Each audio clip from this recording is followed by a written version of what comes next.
Тажик тараптын кыргыздарга болгон агрессиялык кол салуусуна чек арадагы куралдуу кагылыштын катталганына 10 күндөн ашты. Бирок үйү, 2 унаасы күйүп күл болгон Улан Маматовдун көөдөндөгү күйүт, жалыны дагы деле өчелек. Болгон мүлктөрүн тоноп, короосундагы мал жандыгын да айдап кеткен. Ал ок атуу баштала электе айыл тургундарын эвакуациялоо менен алектенип, үйүнө келгенге убактысында болбогонун айтат. Бул жерде ошол жыйылган мүлктөр бары болчу. Биз эч нерсе алып кетпедик. Даже менин өзүм документтерим, паспортторум ушул жерде калып күйүп калыптыр да. Кооптонбойбуз. Бүгүнкү күндө элдин да талабы ушундай болуп атат. Ушул үйлөрдү кайра восстановить этип, ушул жерде кадимкидей жашоо кечиребиз деген үмүт менен, ошондой тилек менен турабыз азыр. Кудай буйрса, Кыргызстандын жери биз эч качан 1 метр жерибизди дагы бирөөнө бербейбиз.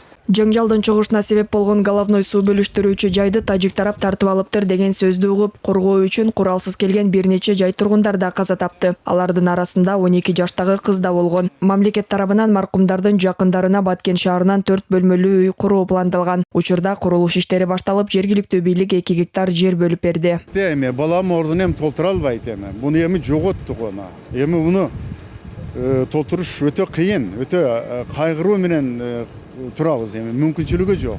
Бирок эми мамлекет бүгүнкү күндө ошол жигиттерди эми азыр көптөр ошо көңүлүн сурап, ошолорго бир кичине болсо дагы жардам болсун деп ушундай иштерди жүргүзүп атыптыр. Мамлекетке дагы рахмат эми. Ар бир үйгө азыр 6 соттуктан жер бөлүнүп берилди. Ошонун үйү 81 квадраттан үй салынып, 81 квадрат ичинде бардык санузел бардыгы камтылган, бардык удобствосу бар үйлөрдү салдырабыз деп жасатып атабыз. Жалпысынан чек арага жакын жайгашкан 220 объект жабыркап, айрымдары күйүп күл болгон. Азырынча аларды калыбына келтирип, кайра куруу үчүн өкмөттөн 200 миллион сом бөлүндү. Ал эми социалдык объекттер үчүн 500 миллион сом каралууда. Бүгүнкү күндө жанакы келтирилген чыгымдын немеси акчалай ошо такталганы бүгүнкү күндө дагы эле анализ кылынып атат.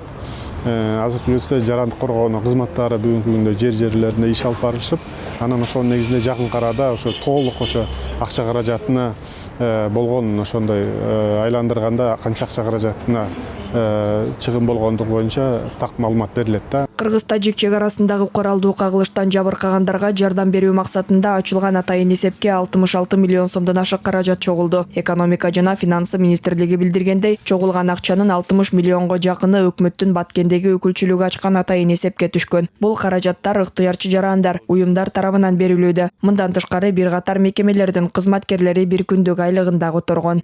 Айжамал Майлиева, Урмат Мамбеталиев, 5 канал.